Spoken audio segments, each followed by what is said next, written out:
Assalamualaikum warahmatullahi wabarakatuh. Alhamdulillahirrahmanirrahim. Wassalatu wassalamu ala asrafil anbiya wal mursalin wa ala alihi wa sahbihi ajma'in. Asyhadu an la ilaha illallah wahdahu la syarikalah wa asyhadu anna Muhammadan abduhu wa rasuluhu la nabiyya ba'dah. Bapak, Ibu, kaum muslimin dan kaum muslimat, jemaah maghrib yang berbahagia, puji dan syukur sama kita ucapkan kepada Allah. Alhamdulillah sampai malam kini kita masih diberi nikmat hidup dan kesehatan hidayah sehingga kita bisa hadir untuk melaksanakan rangkaian ibadah maghrib dan mendengarkan tausiah. Salawat dan salam kita doa kepada Allah semoga sampaikan buat junjungan kita Nabi Muhammad sallallahu alaihi wasallam. Allahumma salli ala Muhammad wa ala ali Muhammad. Terima kasih kepada Ustaz Tarmizi SAG yang telah berkenan hadir. Mari kita awali pengajian kita dengan membaca Bismillahirrahmanirrahim. Kepada Ustaz, waktu tempat kita persilakan.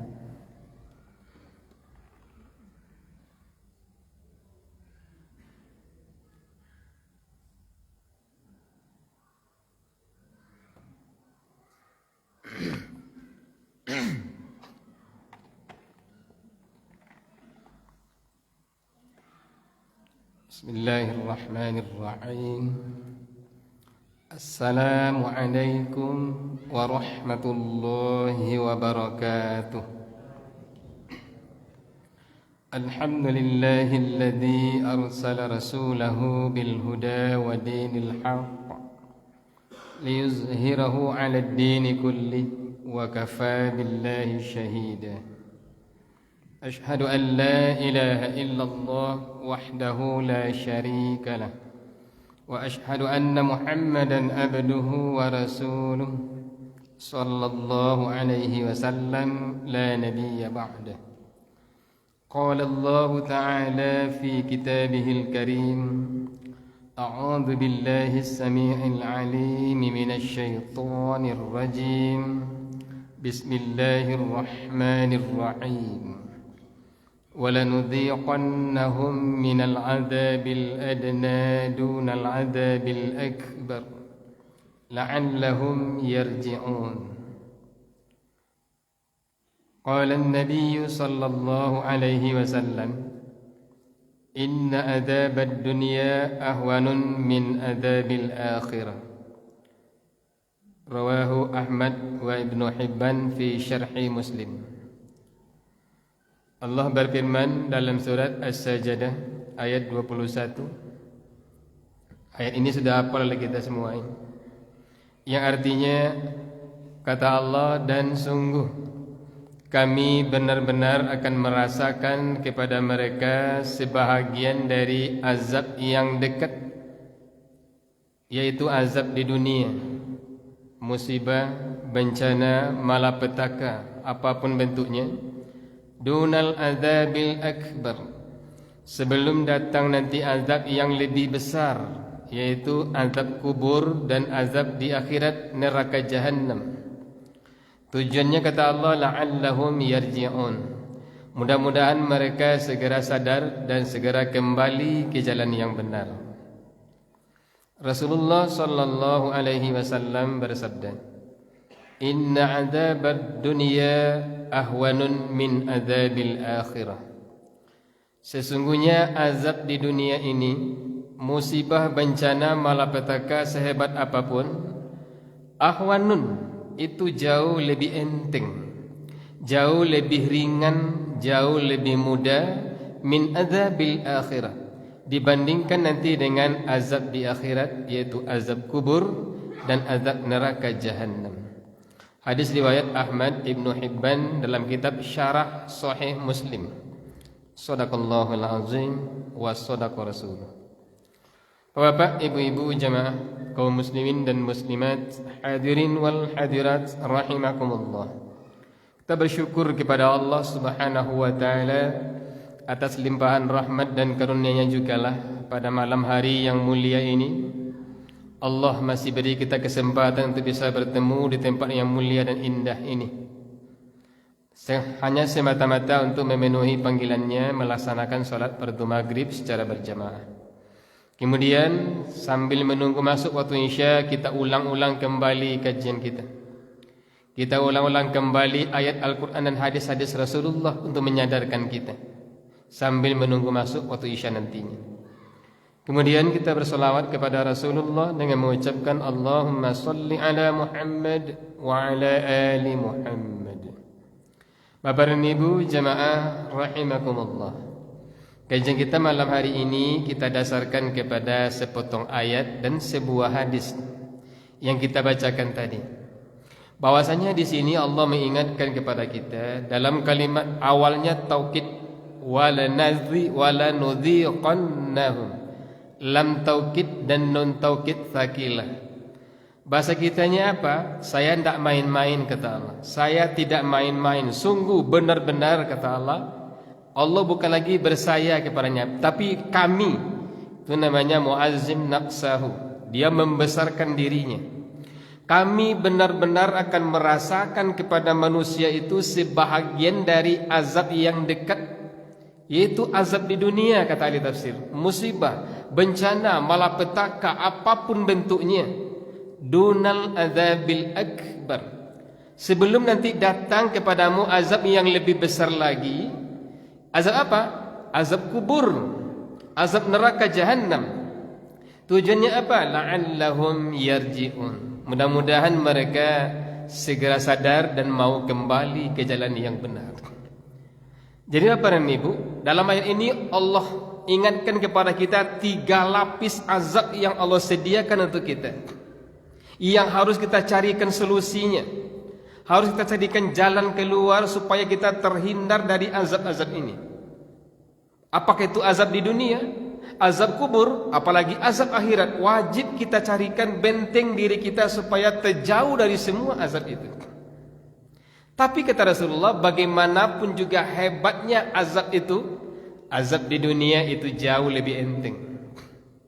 Azab di dunia paling ringan. Apa sebab? Karena kita bisa lari, kita bisa minta tolong. Ada yang bisa kita minta tolong pada orang lain. Tapi dari azab kubur kemana minta tolong? Azab neraka jahanam kemana minta tolong? Kemana kita mau lari? Tidak bisa. Hanya amal kita yang akan membela kita. Tapi azab di dunia masih bisa. Namun kalau kita tanya kata orang itu masing-masing, ma wa'nan takwi, azab di dunia atau azab akhirat? Pasti mulutnya akan menjawab lebih takut azab di akhirat. Namun kenyataannya dalam hidup, karajonya lebih takut berazab di dunia. Ketika musibah bencana terjadi, bukan main kecut hatinya, bukan main takutnya, menggeretik. Tapi ketika diingatkan azab kubur, dia sesajunya. Diingatkan azab neraka jahanam, dia sesajunya. Bahkan dengan mudah dan beraninya melanggar aturan-aturan itu. Ya, siapa yang mengarajan iko nya masuk neraka jahanam. Nak takut gimana jantung? Iya, ar-rashi wal murtashi finnar. Contoh ya. Orang yang menyogok dan penerima sogok dalam neraka pasti. Lihat takut orang gini, Bu. Nak takut menyogok tu. Bara banyak anggota DPR nak menyogok-nyogok orang. Bara banyak para pemimpin untuk naik kata nak menyogok orang. Nak takut gini tu. Padahal jale kok. Penyogok, penerima sogok neraka, nak takut orang tu. Tapi ketika diingatkan azab dunia, woi, manggaretik. Erupsi Merapi, orang lah mulai camik. Turun pula lahar dingin, woi. Tak tanggung-tanggung menggeretik orang. Padahal ini Rasulullah adalah inna azabad dunya ahwanun min azabil akhirah. Sesungguhnya azab di dunia ini jauh lebih ringan, lebih enteng ketimbang azab di akhirat nantinya, azab kubur dan azab neraka jahanam. Hadis ini diucapkan Rasulullah ketika Nabi menceritakan kepada sahabat tentang kisah Masyitah. Masyitah yang digoreng oleh Fir'aun idui-idui dalam kuali yang minyaknya lah diangin. Sebab karena Masyitah berani menentang Fir'aun, dia bertuhankan Allah. Sementara ketika itu orang bertuhankan Fir'aun sadonya. Masyitah tidak, di hati tetap bertuhankan Allah. Ketika nya menyisir rambut anak Fir'aun, jatuh sisirnya, nya sebut nama Allah. Subhanallah. Hah? Tak kaji anaknya. Wahai Bunda Masyita, adakah Tuhan selain bapak saya? Ada. Bapakmu bukan Tuhan. Yang Tuhan itu adalah Allah, juga Tuhan bapakmu. Si anaknya, beliau mau kecil ke bapakmu, silakan. Nya kecillah ke Fir'aun. Bukan main berang Fir'aun. Langsung dipanggil Al-Gojo, diinterogasi Masyita ko. Benarkah kamu bertuhankan selain aku? Benar. Wahai Tuan Raja, yang Tuhan itu adalah Allah Subhanahu wa taala, Tuhanku, Tuhanmu dan Tuhan sekalian alam. Kecil Fir'aun, kalau kamu tidak merubah sikapmu, kamu akan saya hukum seberat-beratnya. Saya tidak akan merubah. Saya tetap dalam pendirian saya, berimankan kepada Allah Subhanahu wa taala. Disuruh oleh Fir'aun Al-Gojonya untuk mempersiapkan kuali gadang, dicari kayu bakar, disiram minyak. Lah manggal lagak minyak ke, disuruh Masyita untuk masuk ke dalam kuali yang sedang menggalagak. Kalau ingin selamat, rubah balik keyakinan. Jangan bertuhankan selain ambo, tapi bertuhankanlah kepada ambo. Tapi Masyita tidak ambo. Tetap dia bertuhankan Allah.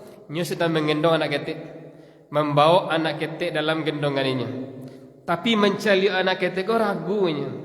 Ibu hatinya, kalau dirinya nak takuinya. Maka dengan izin Allah bayi kau berbicara, ibu jangan ragu, masuklah ibu, itu bukan neraka, itu surga.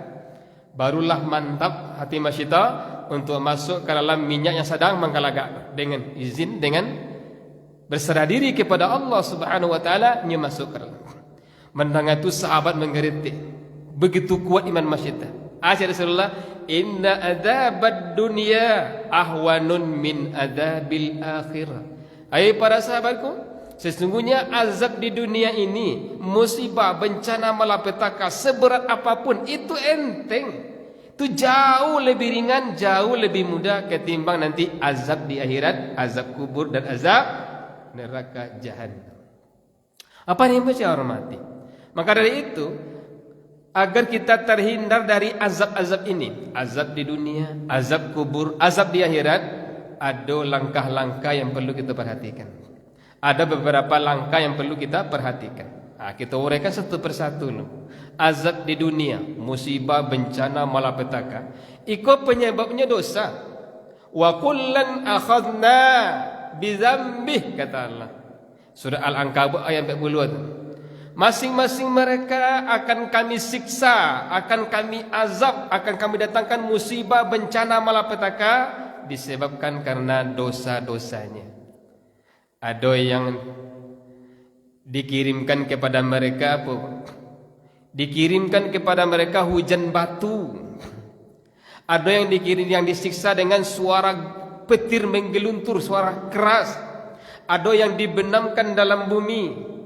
Bahkan ada yang ditenggelamkan dalam laut. Itu azab umat dulu, disebabkan karena dosanya. Hari kini kita dapat musibah, bencana, malapetaka juga karena dosa. Dosa nampil yang kadang saat ini di Sumatera Barat adalah dosa LGBT. Bergaul dengan sejenis, laki-laki sama laki-laki, homo, gay, perempuan sama perempuan, lesbi. Itu jumlahnya pada tahun 2009 balik, itu jumlahnya 85.000 orang di Sumatera Barat. Bahkan wakil gubernur Sumatera Barat ketika itu mengecek Nasrul Abid, itu jumlah terbanyak di Indonesia. Si Indonesia jumlah LGBT terbanyak di Sumatera Barat. Musibah apa nak kata bawa? Dulu umat Nabi Lut di balian buminya, bagian bawah pindah kate, bagian bawah pindah ke bawah. Kini leban tu ikut kini baru hujan batu, hujan air segala macam. Itu bahagian dari azab Allah. Kalau kita tidak perhatikan, maka azab akan berulang tarikh. Itu pengakuan dari wakil gubernur Sumatera Barat waktu itu, Bapak Nasrul Abid. Tahun 2009 balik jumlahnya 85.000. Kira-kira kini bertambah atau berkurang? Tapi tidak terdeteksi, Pak. Pemerintah tidak bisa berbuat apa-apa karena aturannya tidak ada. Dulu ada perda, kini perda tu dihapus saudara. Aturan mengacu ke pusat saudara. Tak boleh ditangani. Padi yang salah itu hak asasi manusia. Mantu pemerintah. Padahal itu adalah jalan untuk mendatangkan musibah bencana malapetaka. Sehingga disarahkan dari pemerintah ikut kepada nenek mama. Ikut urusan nenek mama, urusan orang tua. Silakan orang tua memperhatikan anak-anaknya. Padahal urusan kita bersama. Yang paling bagus untuk menangani itu pemerintah. Man ra'a minkum munkaran falyughayyirhu biyadihi.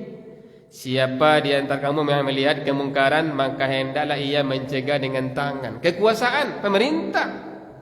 Ya, fa in lam yastati' fa bilisani. Kalau tidak sanggup, dengan ucapan nasihat. Seperti para ustaz, para mubalik. Wa in lam yastati' fa biqalbi. Jika tidak sanggup juga dengan nasihat, dengan hati saja, ada benci di hati. Ya, fadzalika adhaful iman. Itulah selemah-lemah iman. Fahuwa adhaful iman. Itulah selemah-lemah iman. Jadi diserahkan dari pemerintah kepada nenek mama dan orang tua untuk menangani hal itu. Karena pemerintah tidak punya kekuasaan untuk itu. Kalau sempat junyo, perhatikan, carikan solusi mungkin kanai oleh undang-undang negara. Karena negara membebaskan mereka untuk melakukan hal itu. Bahkan pernah diusulkan di DPR pusat supaya kau dilegalkan seperti di Amerika, beliau kawin sejenis. Dilegalkan, diusulkan di DPR itu. Cuma lebih banyak yang menantang sehingga tidak jadi dibuatkan undang-undang melegalkan LGBT. Para ibu hormati. Jadi bagaimana cara kita menjaga diri, menjaga negeri supaya tidak dapat musibah? Ado jalan. Seperti yang diungkapkan oleh Imam Al-Qurtubi dalam tafsirnya Al-Jami'u li Ahkamil Quran. Kata beliau, kullu baladin yakunu fihi arba'atun fa ahluha ma'sumuna minal bala wal azab. Setiap negeri, kalau dalam negeri itu ada 4 golongan manusia, maka penduduk negeri itu akan terhindar dari bencana, musibah, malapetaka dan azab. Negeri, sekadang apapun negerinya, provinsi kah, pulau kah, negara kah, pokoknya balad satu negeri, kekuasaan, negara yang berdaulat, berkuasa. Kalau kita di Indonesia namanya, setiap negara di dunia ini, kalau yang ampe kuado dalam negara itu, maka fa ahluha ma'sumuna minal bala wal adab. Seluruh penduduknya akan terpelihara, terhindar dari bencana malapetaka. Ayat sampai itu. Yang pertama adalah imamun adilun, pemimpin yang adil, pemimpin yang memperlakukan seluruh rakyatnya dengan perlakuan yang sama. Pemimpin yang memberikan hak kepada orang yang berhak mendapatkan sesuatu dari negara. Pemimpin yang akan menghukum siapa saja yang bersalah walaupun dari keluarganya sendiri. Pemimpin yang tegak di atas seluruh rakyatnya. Kira-kira ada tak pemimpin untuk begini, Bu? Ada tak? Ada apa? Kalau ada, ikutlah terpenuhi satu syarat. Ternyata pemimpin kita bukan pemimpin yang adil, tapi sebaliknya imamun jair, pemimpin yang zalim, tidak memperlakukan semua rakyatnya dengan perlakuan yang sama. Kalau dari golongan kawan musuhnya yang bersalah, itu memang dihukum kali, langsung diciduk, langsung dihukum, disiksa. Tapi kalau dari kelompoknya yang salah, sekadang apapun kesalahan, tidak pernah kena hukum, tidak pernah kena penjara, ditangkap pun tidak, disidang pun tidak, diusir pun tidak. Kau pemimpin yang zalim. Maka pemimpin yang zalim itu adalah manusia yang paling dibenci oleh Allah Subhanahu wa taala. Asbab ikut syarat yang pertama, karena kata Nabi, da'watul imamil adil la turaddu mustajabah. Doa pemimpin yang adil itu tidak akan ditolak oleh Allah, tapi mustajab doanya. Kalau pemimpin yang adil berdoa, Bu, amankan rakyat ambo ya Allah, akan aman. Sejahterakan rakyat ambo ya Allah, sejahtera. Dimintanya akan dikabulkan oleh Allah Subhanahu wa taala. Tapi kalau pemimpin yang zalim, darah pun kan keluar dari matanya berdoa, tak akan didengar oleh Allah. Takkan didengar oleh Allah Subhanahu wa taala. Dan azab nanti untuknya luar biasa. Karena kezalimannya itu tidak akan bisa dimaafkan. Yang pertama, ternyata syarat pertama tidak terpenuhi, maka berarti belum ada lagi penopang untuk kita terhindar dari bencana musibah malapetaka. Yang kedua, alimun ala sabilil huda. Orang alim, orang yang berilmu, yang berjalan di atas jalan yang benar, atas jalan petunjuk. Orang alim, para mubalik, para ustaz, para buya, para kiai, para ulama, inyo berjalan di jalan yang benar. Ananyo sampaikan ke masyarakat, inyo amalkan. Masyarakat mengamalkan, inyo mengamalkan, sehingga ilmunya menjadi al-ilmu yuntafa'u bih. Ilmu yang bermanfaat. Bermanfaat untuk dirinya, bermanfaat untuk masyarakat, bermanfaat untuk keluarganya, bermanfaat untuk umat semuanya. Karena inyo bisa menjadi qudwah dalam hidup, menjadi contoh dalam hidup. Kira-kira ada tak ke? Ada tak? Mungkin sebahagian ada ya. Sebahagian ada, sebahagian tidak. Ya, wajahnya kini masih banyak ulama-ulama kita yang lurus, jalannya benar. Walaupun masih banyak juga ulama kita yang suka menyimpang, menjilik kepada pemimpin yang zalim. Membela pemimpin yang zalim itu mencari kekuasaan, mencari uang, mencari harta. Itu namanya ulama usuk. Itu namanya ulama yang paling buruk di kolong langit, dibenci oleh Allah Subhanahu wa taala. Tapi banyak ulama yang luri nyo tentang pemimpin yang zalim. Walaupun nyo masuk penjara, walaupun nyo mati, nyo tidak takut itu. Pokoknya yang sampaikan adalah yang benar.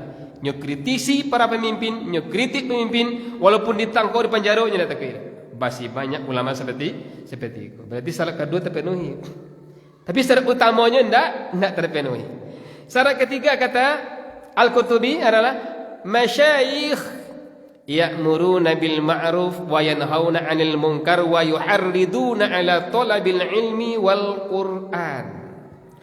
Para sesepuh, para orang tua, orang yang sudah lansia, nang gaek-gaek masih mau menyuruh orang untuk berbuat yang baik, masih mau mencegah orang dari kemungkaran. Wa yuharriduna ala talabil ilmi wal Qur'an. Dan orang gaik-gaik ko masih namo menyuruh anak muda untuk giat belajar dan mempelajari Al-Qur'an. Dake jo Al-Qur'an, karena Al-Qur'an adalah kekuatan kita. Sampai dikatakan oleh pemimpin Yahudi pidatonya di parlemennya, selagi umat Islam masih mempelajari Al-Quran, mengkaji Al-Quran, selama itu pula kita tidak akan mampu menguasai umat Islam itu dan mengalahkan mereka. Tidak akan bisa. Apa sebab? Al-Quran itu kekuatan kita. Makanya Palestina itu tidak pernah kalah, tidak pernah habis, tidak pernah hilang, karena mereka kerap dengan Al-Quran. Mereka banyak yang hafizul Quran, banyak yang hafiz Quran, sehingga seluruh dunia kafir memeranginya tidak habis je dah. Masih tetap eksis kan? Karena dengan Al-Quran. Kalau masih ada yang tua-tua peduli dengan dakwah, peduli dengan amar ma'ruf nahi mungkar, peduli dengan generasi muda, menyuruh generasi muda untuk belajar, tetap belajar dan mempelajari Al-Quran. Iko penopang ketiga, negara kita, negeri kita akan aman dari bencana musibah malapetaka. Kira-kira ada kena apa? Kurang ya? Ndak barado. Ndak barado. Yang menyuruh orang berbuat baik kok, yang mencegah dari kemungkaran kebanyakan hanya para ustaz, para mubalik. Padahal ikut tugas kita bersama. Tugas kita bersama. Yang keempat, yang terakhir yang keempat kata Imam Al-Qurtubi, wa nisa'uhum mustawrat la yatabarrajna tabarrujal jahiliyatil ula. Para wanita mereka semuanya menutup aurat.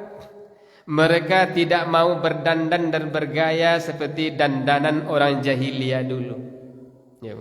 Wa qarna fi buyutikunna wa la tabarrajna tabarrujal jahiliyatil ula. Para wanita, istri-istri Nabi, tetaplah kalian berada di rumah-rumah kalian.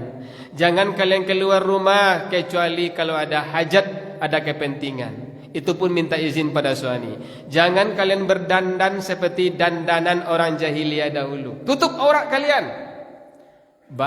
Dandanan orang jahiliyah itu nyolai ditutup tapi nampak kata-kata badannya. Tak sempurnanya menutup anggota badannya itu. Nyolainya tutup, tapi tutupan itu adalah merupakan perhiasan sehingga membuat laki-laki semakin senang mencari. Pakaian nutup aurat tapi penuh dengan hiasan yang membuat laki-laki terpesona melihat. Itu bahagian daripada tabarrujal jahiliyatil ula. Itu bahagian dari dandanan orang jahiliyah dulu. Lai batuti tapi nyope keluar suka memperlihatkan perhiasannya. Kok galangnya lah, kok kalungnya lah, kok cincinnya segala macam. Sukanya mencalian ke orang supaya kawan-kawannya mencalian. Bangga dengan itu, ikut bahagian dari dandanan jahiliyah dulu. Nyoleh menutup aurat tapi berkumpul dengan kaum laki-laki yang bukan mahramnya. Laki-laki go halalnya menikah je laki-laki go nya berkumpul sama-sama itu. Lalu tutup aurat ikut bahagian dari dandanan orang jahiliyah dulu. Kalau leta jago dan ngampe kau pemimpin yang adil, orang alim yang berjalan di jalan yang lurus dan benar, yang mengamalkan ilmunya, orang-orang tua, para sesepuh masih peduli dengan dakwah, masih peduli dengan generasi muda, masih peduli dengan Al-Quran, dan para wanita mereka mau menutup auratnya sehingga mereka tidak berdandan dengan dandanan jahiliyah dulu. Sampai kalau lihat satu negeri, fa ahluha maksumuna minal bala wal azab. Penduduknya akan terpelihara, terhindar, terjaga dari bencana, musibah, malapetaka di dunia ini. Kira-kira ladon sampai ke bu? Kalau belum ada, maka bencana, musibah, malapetaka takkan pernah berhenti. Akan selalu datang silih berganti. Lalu bagaimana oleh supaya kita terhindar? Yang tugas kita bukan negeri lagi, tapi menjaga diri. Qu anfusahum wa ahlikum. Jaga diri dan keluarga. Bagaimana caranya? Kata Al-Makhul. Al-Makhul itu adalah ulama salafus soleh. Nya dari kelompok tabi'in. Kata beliau, ada 4 macam pula. 4 macam pula kalau diamalkan oleh seseorang, maka ia akan terhindar, terpelihara, terjaga dari bencana musibah di dunia ini. Walaupun kata jadinya musibah itu, tapi nyo nak kekanai. Kok gampo bumi 10 skala Richter, orang merasai nyo nak merasai, nyo aman-aman saja. Kok gelombang tsunami terjadi, orang merasai nyo aman-aman saja. Kok gunung melatui, kanai orang sadoi, ini akan diamankan oleh Allah Subhanahu wa taala. Ada nampak tu. Yang nampak tu yang pertama, yang kedua, kata Al-Makhul sejalan, yaitu kalau mereka benar-benar bersyukur dan beriman. Syukur dan iman yang benar. Ada dasarnya? Dasarnya nyo baca surat An-Nisa ayat 147. A'udzu billahi minasyaitonir rajim. Ma yaf'alullahu bi'adzabikum in syakartum wa amantum wa kana Allahu syakiran alima. Allah tidak akan menyiksa kamu di dunia ini, tak akan mendatangkan musibah kepadamu di dunia ini jika kamu benar-benar bersyukur dan benar-benar beriman. Wa kana Allahu syakiran alima, adalah Allah maha menerima syukur hambanya lagi maha mengetahui. Kau syarat pertama dan kedua bu, bersyukur yang benar, beriman yang benar. Bersyukur pada siapa? Ada 3 bentuk syukur. Yang pertama bersyukur kepada Allah. Yang kedua bersyukur pada ibu bapa. Yang ketiga bersyukur kepada orang-orang yang pernah berbuat baik kepada kita. Siapa yang menyuruh? Yang menyuruh Allah dan Rasulnya. Dalam surat Luqman ayat 4 balik Allah katakan, A'udzubillahi minasyaitonir rajim. Anishkur li wa liwalidayka ilayyal masir. Hendaklah kamu bersyukur kepadaku, kata Allah, dan bersyukur kepada ibu bapakmu. Kepadakulah kamu semuanya akan dikembalikan. Bersyukur pada manusia, Nabi mengatakan, man lam yashkurin nas lam yashkurillah. Hadis riwayat Ahmad dan Al-Baihaqi. Siapa yang tidak bersyukur kepada manusia, maka ia pasti tidak akan bisa bersyukur kepada Allah Subhanahu wa ta'ala. 3 pun tersyukur. Kita uraikan satu persatu. Bagaimana cara bersyukur kepada Allah, bersyukur pada ibu bapa, bersyukur pada manusia, berbeda caranya. Kalimatnya sama, tapi cara pelaksanaannya berbeda. Bersyukur kepada Allah, kata Syekh Ali As-Sais dalam kitab tafsirnya, Tafsir Ayatul Ahkam. Beliau menulis, ikut syukur dan tingkat tingginya kau. Kata beliau, asyukru husnu riayatin ni'amil lati an'ama biha 'alal insan wa sarrafaha fima khuliqat lahu bit ta'ah wa ikhlasul ibadi wa fi'lu ma yardihi. Kau tingkat syukur tingkat tinggi. Syukur itu adalah bila manusia menjaga segala macam nikmat yang Allah berikan kepadanya. Nikmat apa saja? Nikmat anggota badan, nikmat keluarga, nikmat harta, nikmat hidup, nikmat kesehatan. Semua nikmatnya jaga dengan baik. Hendaknya menggunakan untuk yang tidak baik. Hendaknya sia-siakan. Wa sarrafaha fi ma khuliqat lahu bit ta'ah.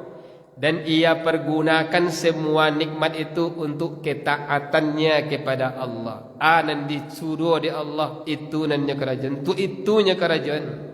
Bukan untuk berpoya-poya, tapi untuk melakukan ketaatan kepada Allah Subhanahu wa ta'ala. Karena manusia diciptakan untuk beribadah. Kemudian yang ketiga, wa ikhlasul ibadi. Lalu ia beribadah kepada Allah dengan penuh keikhlasan. Apapun ibadah yang dia lakukan, yang dia cari adalah ridha Allah. Yang dia cari adalah karena ikhlas karena Allah. Dan yang keempat, wa fi'lu ma yardihi. Dan dia melakukan apa saja hanya untuk mencari ridha Allah. Kau syukur tingkat tinggi kau. Ya, segala macam nikmatnya jaga dengan baik. Nikmat kau nyoba gunakan untuk ketaatan, bukan untuk kemaksiatan. Nyo beribadah dengan penuh keikhlasan, saja nyo kerajaan hanya untuk mencari ridha Allah Subhanahu wa ta'ala. Kira-kira lah bersyukur kita. Sudah kita bersyukur? Makanya Allah katakan, qalilam ma tashkurun. Sedikit sekali kamu yang bisa bersyukur. Qalilum min ibadiyasy syakur. Sedikit sekali hamba-hambaku yang pandai bersyukur. Karena bersyukur itu baharik. Persyaratan itu tadi. Tapi kata jumhur ulama, syukur itu 3 kategorinya. Pertama, asyukru bil qalbi, syukur dengan hati. Atau hati kita yakin bahwa seluruh nikmatku adalah dari Allah SWT. Kita hanya berusaha, kita hanya melakukan sebab, hasilnya Allah yang memberikan. Wa ma bikum min ni'matin faminallah. Apa saja nikmat yang ada padamu semuanya dari Allah. Jangan disangka karena kita, karena ambola bakar jo kare. Ambola bersimbah palu bakar aja siang malam. Hasilnya tidak. Kita hanya melakukan sebab. Hasilnya Allah yang bagi itu. Yakin di hati kita. Kemudian asyukru bil lisan. Syukur dengan lidah. Lidah kita memuji Allah. Alhamdulillahi rabbil alamin. Alhamdulillahilladzi bi ni'matihi tatimmus shalihat. Alhamdulillahi ala kulli hal. Alhamdulillahilladzi an'ama alaina wa hadana ila dinil Islam. Ketika Nabi mendengar seseorang mengucapkan kalimat terakhir tadi, Alhamdulillahilladzi an'ama alaina wa hadana ila dinil Islam. Tercela Rasulullah, siapa yang mengucapkan kalimat tadi? Saya ya Rasulullah. Kata Nabi, tidak ada kalimat yang paling dicintai oleh Allah dalam bersyukur kecuali hanya kalimat itu. Alhamdulillahilladzi an'ama alaina. Segala puji bagi Allah yang telah memberikan nikmat kepada kita. Wa hadana ila dinil Islam. Dan Allah menunjuki kita kepada agama Islam. Jadi Islam kala nikmat yang paling tinggi. Ya, ikut yang paling tinggi. Al-yawma akmaltu lakum dinakum wa atmamtu alaikum ni'mati wa raditu lakumul Islam madina. Pada hari ini aku sempurnakan untukmu agamamu. Aku cukupkan nikmatku untukmu. Nikmat apa? Nikmat Islam. Wa raditu lakumul Islam madina. Dan aku ridho untukmu Islam menjadi agama. Jadi kau syukur. Nang ketiga adalah asyukru bil jawari. Bersyukur dengan anggota badan, yaitu anggota badan mempergunakan segala macam nikmat ke jalan yang diridhoi oleh Allah Subhanahu wa taala. Kan baik tu. Wajar Allah katakan sedikit sekali kalian yang pandai bersyukur. Sedikit sekali hamba-hambaku yang bisa bersyukur kepada Allah. Kemudian berikutnya bersyukur kepada ibu bapa. Anishkurli wali walidaika. Bersyukurlah kamu kepadaku dan kepada ibu bapakmu. Baca caranya. Ali As-Sa'is juga menulis dalam tafsirnya. Iya. Asyukru ilal walidain. Bersyukur kepada orang tua, dua orang ibu bapa adalah birruhuma wa itu'atuhuma. Berbakti kepada keduanya dan taat patuh kepada keduanya sepanjang tidak diperintahkan untuk berbuat maksiat kepada Allah Subhanahu wa taala. Sepanjang bukan untuk berbuat maksiat kepada Allah, patuh kepada orang tua.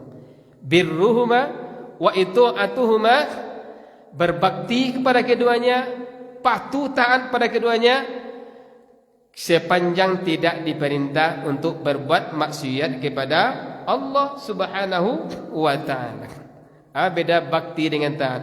Berbakti itu melakukan sesuatu yang membuat orang tua kita ridho pada kita, senang pada kita. Ridallahu fi ridal walidain wa sukhtullah fi sukhtil walidain. Ridho Allah tergantung pada ridho ibu bapa. Murka Allah juga tergantung pada murkanya ibu bapa. Itu sikap kita, ucapan kita, perbuatan kita, akhlak kita, yang menyenangkan hati orang tua kita. Dalam berbicara jangan pernah menyinggung perasaan orang tua. Iya. Wabil walidaini ihsana. Kepada ibu bapakmu berbuat baiklah kamu. Fala taqul lahumā uff. Jangan kamu katakan kepada mereka berdua kata-kata ah. Jangan katakan kata ah saja, itu dah durhaka tu. Apalagi lebih dari itu. Berbicara tidak menyinggung hati orang tua. Bersikap berakhlak tidak menyinggung hati orang tua kita. Berbuat tidak menyakiti orang tua kita. Itu birlah, berbakti ke orang tua. Dan itu atuhuma, taat dan patuh sepanjang bukan untuk berbuat maksiat kepada Allah Subhanahu wa taala. Saya disuruh orang tua, jangan pernah kita main lam. Karajuan, kecuali kalau disuruh berbuat maksiat, kita tetap tidak boleh melawan. Tetap menolak dengan cara yang baik. Perlakukan dengan baik, tidak boleh awak menentang. Walaupun itu yang disuruhnya adalah dimurkai oleh Allah Subhanahu wa taala. Itu namanya bersyukur kepada ibu bapa. Dan yang ketiga adalah bersyukur kepada manusia. Bala cara bersyukur kepada manusia. Kata Nabi, man sana'a ilaikum ma'rufan fakafi'uhu. Siapa saja yang berbuat baik kepadamu, maka balaslah kebaikan itu. Jadi bersyukur pada manusia, membalas setiap kebaikan orang. Dibalik. Sekali orang berbuat baik, dibaliklah sekali. Dua kali, baliklah dua kali. Jangan menerima kebaikan saja, tidak pernah berbuat baik, balas. Tapi kata Nabi, fa illam tajidu ma takafa'uhu fad'uhu lah. Jika kamu tidak memperoleh sesuatu untuk membalasnya, maka doakanlah dia. Doakan. Doanya macam-macam doanya, Bu. Kalau orang Arab mengatakan jazakallahu khairan katsira. Semoga Allah membalasimu dengan balasan yang baik. Kalau orang Arab artinya diterima kasih banyak-banyak. Semoga panjang umur, semoga berkah, murah rezeki, semoga bertambah juga keturunan, semoga bertambah juga macam-macam. Pokoknya banangka senang hati rantu. Doakannya kepada yang baik. Sehingga kita mencari, kita seolah-olah bisa membalasi kebaikannya. Konang terakhir, jalan terakhirnya adalah doakan. Doakan orang yang pernah berbuat baik kepada kita, baik di depannya maupun di belakangnya. Yang paling rancak doa itu di belakang. Kalau awak doakan di belakang, awak mendapatkan doa dari Jibril, dari malaikat. Kata malaikat, wa anta kamisli dzalik, semoga anda juga mendapatkan seperti yang kamu doakan untuk orang itu. Kalau awak doakan orang supaya hidupnya bahagia, malaikat, semoga kamu mendapatkan hidup seperti itu. Tapi kalau doakan orang, semoga orang tu tembak patui kelera hendaknya, semoga kamu tembak patui hendaknya. Awak doakan malaikat seperti itu belum? Jadi di belakang orang bu, jangan pernah mendoakan buruk untuk orang, karena akan berbalik kepada kita. Tapi di mukanya tak ada. Kurang ajar benar mu. Untuk majanya tak ada. Bukan anak-anakmu ketika mau berang kan, iyo gak berang, gak apa setidaknya, sehingga ayam tu mana? Iya di muka kalian. Kalau di belakang ayah tidak pernah mendoakan buruk tak kalian. Siap solat, siap tahajud dalam sujud ya tetap mendoakan yang terbaik. Tapi di muka kalian kalau kalian nakal memang ya itu ya agak berang ayah. Di luar tidak. Untuk apa? Menyadarkan kalian supaya kalian tidak berbuat seperti itu lagi. Ikut syarat pertama supaya kita terhindar. Ma yaf'alullahu bi'adzabikum in syakartum wa amantum. Allah tidak akan menyiksa kamu di dunia ini, tak akan mendatangkan bencana musibah malapetaka jika kamu bersyukur dan beriman. Beriman yang benar. Apa iman yang benar? Seperti kaji kita dulu. Kata jumhur ulama, mayoritas ulama, sebagian besar ulama, ini definisikan iman kau dengan dua hadis. Apa katanya? Al-iman tasdiqum bil qalbi wa iqrarum bil lisan wa amalum bil arkan yazid wa yanqus. Yazidu bi ta'atillah wa yanqusu bi maksiatillah. Iman itu adalah dibenarkan dengan hati. Dibenarkan ajaran yang dibawa Nabi, Al-Quran dan hadis. Wa iqrarum bil lisan, diucapkan dengan lidah itu dua kalimat syahadat. Wa amalum bil arkan, diamalkan dengan anggota badan seluruh perintah yang wajib, yang sunnat, dan meninggalkan semua yang dilarang. Yazid wa yanqus, iman itu kadang naik, kadang turun. Yazidu bi ta'atillah wa yanqusu bi maksiatillah. Iman itu akan naik dan kuat kalau kita menjaga ketaatan kita kepada Allah. Wa yanqusu bi maksiatillah, iman itu akan melemah dan menurun kalau kita berbuat maksiat kepada Allah. Makanya di bulan Ramadan iman kita naik. Sebab karena ibadah kita terjaga. Yazidu bi ta'atillah, iman akan bertambah kuat dan kokoh kalau kita taat pada Allah. Bentuk apa taat kita bulan Ramadan? Panuas sasak kita dulu, malam pertama sampai malam terakhir banyak. Kini kemana? Kini hanya kita yang seperti biasa yang bertahan lah. Berarti kau yang mantap iman mana?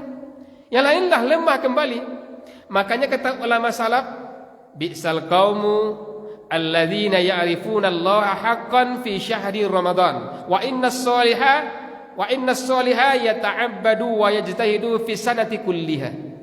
Seburuk-buruk manusia adalah mereka yang hanya kenal dengan Allah di bulan Ramadan saja. Mereka hanya taat kepada Allah di bulan Ramadan saja. Habis Ramadan mereka menghindar dari Allah, mereka tidak taat lagi. Seakan-akan mereka menganggap Allah itu hidup hanya di bulan Ramadan saja. Nanti 11 bulan berikutnya dianggapnya Allah mati suri. Besok Ramadan akan datang, Allah hidup pula kembali. Taatlah balik. Padahal wa innas salih, sesungguhnya orang soleh itu yata'abbadu wa yajtahidu fis sanati kulliha. Dia akan bersungguh-sungguh taat beribadah itu di sepanjang tahun, bukan di bulan Ramadan saja. Tetap jago ibadahnya. Cuma di bulan Ramadan agak meningkat seketik. Memang itu biasa. Nabi je bentuk itu. Bulan Ramadan meningkat. Tapi habis Ramadan tidak hilang tu. Tetap dijaga ibadah tu. Karena orang soleh itu beribadah bukan sebulan saja, tapi sepanjang tahun. Sebentar.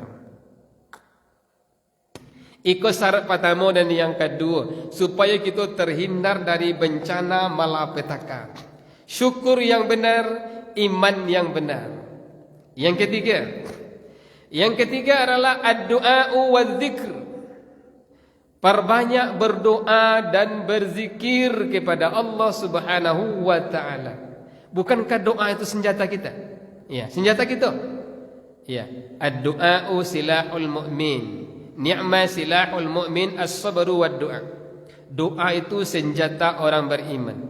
Sebaik-baik senjata orang beriman adalah sabar dan doa.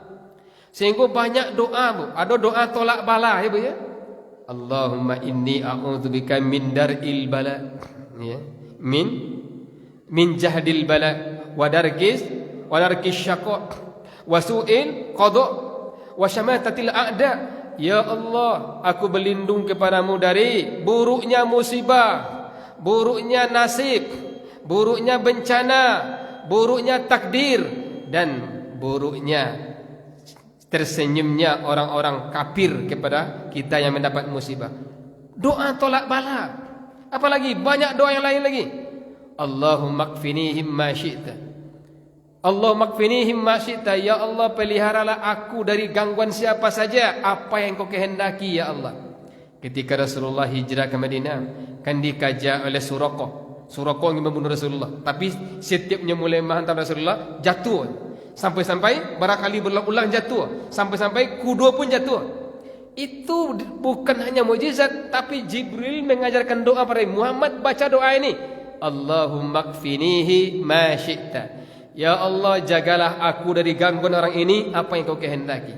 Ternyata doa itu berlaku untuk siapa saja. Itu asalnya adalah doa ashabul ukhdud, pemuda ashabul ukhdud yang tak bisa dipanggang-panggang, ditenggelamkan tak bisa, dibakar tak bisa, tak bisa dibunuh. Sebab ternyata doanya itu, Bu, inyo pasrahkan diri kepada Allah.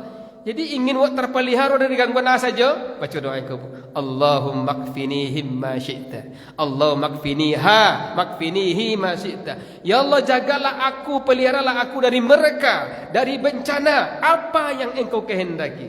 Sehingga kita dipelihara oleh Allah Subhanahu wa taala. Banyak doa lain, Bu. Sambut doa-doa yang lain supaya kita terhindar dari bencana, musibah, malapetaka. Dan yang keempat adalah al-istighfar. Perbanyak istighfar, minta ampun kepada Allah Subhanahu wa taala. Kata Allah, "Wa ma kana Allahu mu'adzibahum wa hum la yastaghfirun." Allah tidak akan menyiksa kamu di dunia ini sedangkan mereka selalu beristighfar kepada Allah Subhanahu wa taala. Perbanyak istighfar. Astaghfirullahalazim alladzi la ilaha illa huwal hayyul qayyum wa atubu ilaih. Allahumma anta rabbi la ilaha illa anta khalaqtani wa ana abduka wa ana ala ahdika wa wa'dika mastata'tu. A'udzu bika min syarri ma sana'tu. Abu'u laka bi ni'matika alayya wa abu'u bi dhanbi faghfir li fa innahu la yaghfiru dzunuba illa anta. Ikut jalan untuk itu aman dari azab Allah di dunia. Apa jalan supaya aman dari azab kubur? Iku ada ampe hal yang perlu kita jago. Ada 10 hal yang wajib kita hindarkan. Supaya aman dari azab di akhirat, ada pula 5 hal syaratnya yang perlu kita penuhi. Malam kini segitu kaji kita dulu. Mudah-mudahan bermanfaat. Subhanakallahumma wa bihamdika asyhadu an la ilaha illa anta astaghfiruka wa atubu ilaik. Wabillahi taufiq wal hidayah. Wassalamu alaikum warahmatullahi wabarakatuh.